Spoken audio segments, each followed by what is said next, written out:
Well, this is Dr. Bill Wyatt again with the American Orthodontic Society, and I'm trying to pick out some things that I feel are very important for people to learn if they're going to do certain types of orthodontics.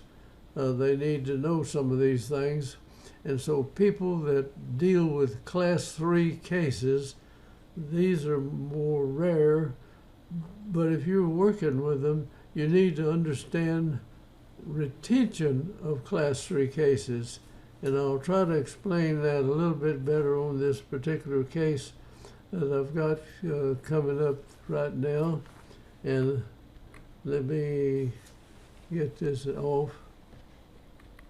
All right, here's a young man who is enlisted in the Marine Corps, and this was before the Gulf War started out, and they were getting him ready, and they were pushing us to finish the orthodontics quicker than I was really wanted to, and I had to just get it done.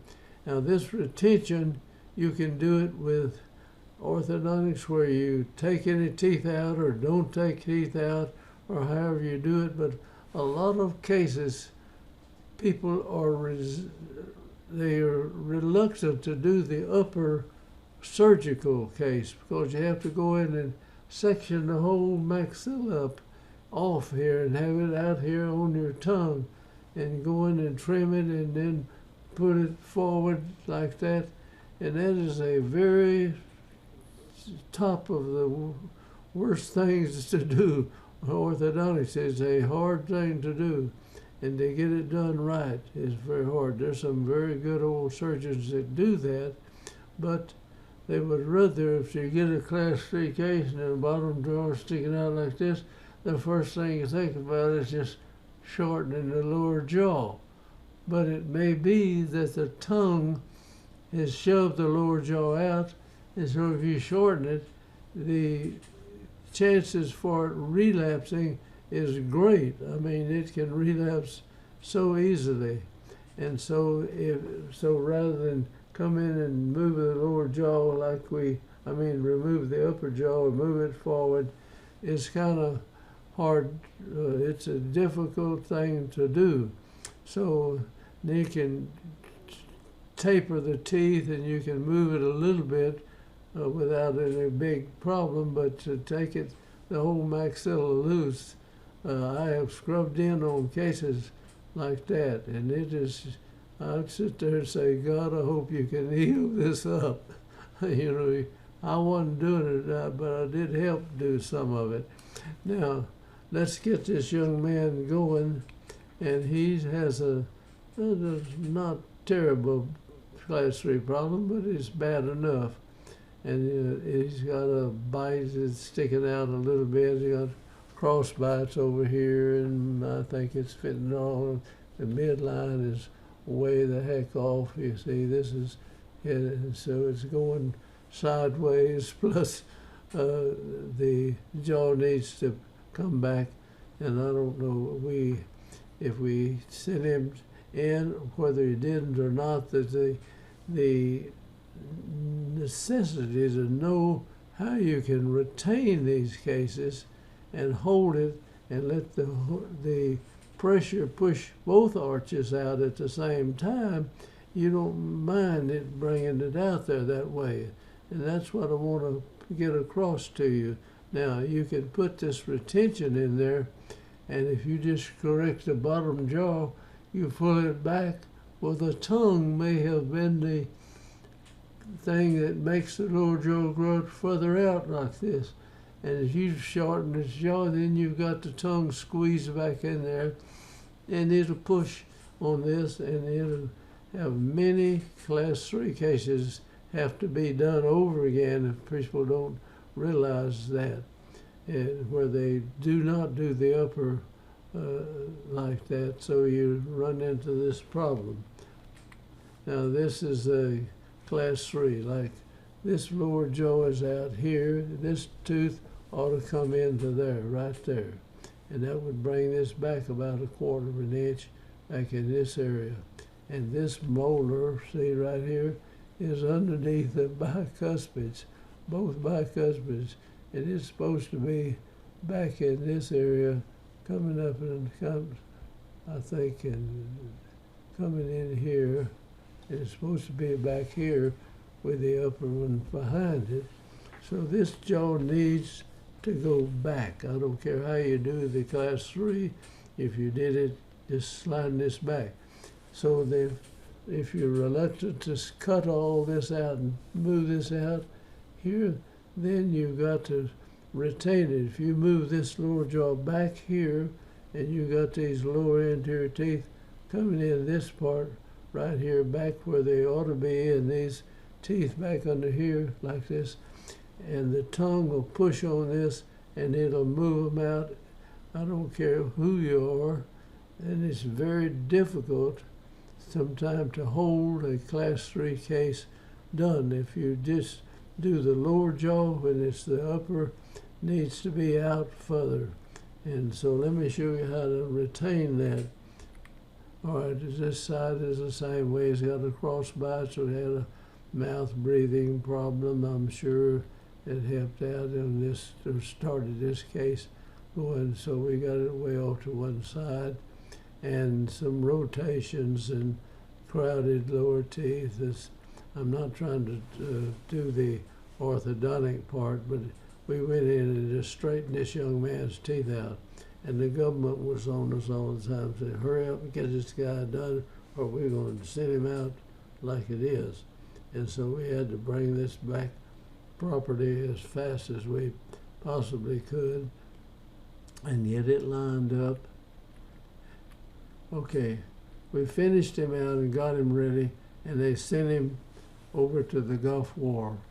And he was in a Jeep, got way ahead of the regular people radioing back what he was running into, but he lived through it and came back.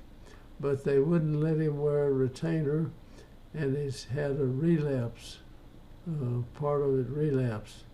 And so he decided not to let me go back and work on it anymore, but he just took it like it was. And so here it is after, well, this is when they did the work on him, and they got the face back like, and here it is. We've got him back with his chin's back in like that. So there's a lot of difference in the way he looks here. However, he had his head kind of cocked out. But that's what we wanted it to stay at this point right here. Now, here we had to let him go before we were finished, and so we hooked up, and if you learn how to do this, you leave these teeth, you got to put a 4-to-4 hook, bonded wire behind these teeth right here.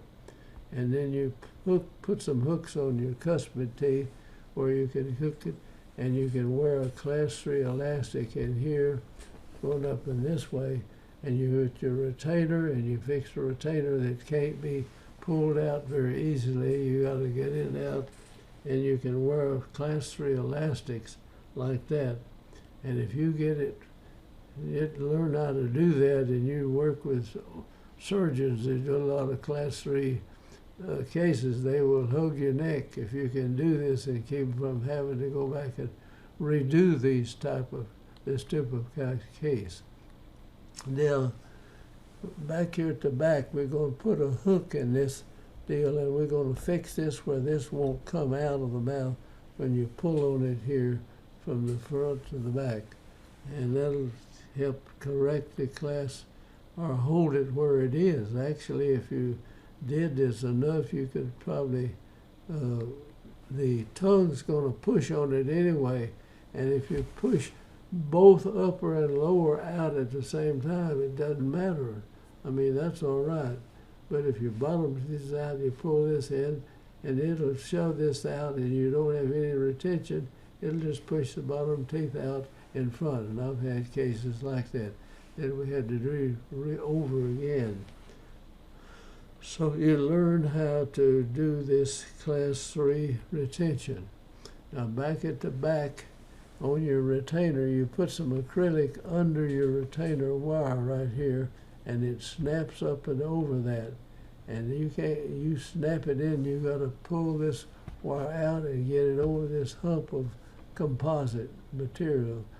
And then you put a hook back in here, and you can pull on that with a good class 3 retention resistance.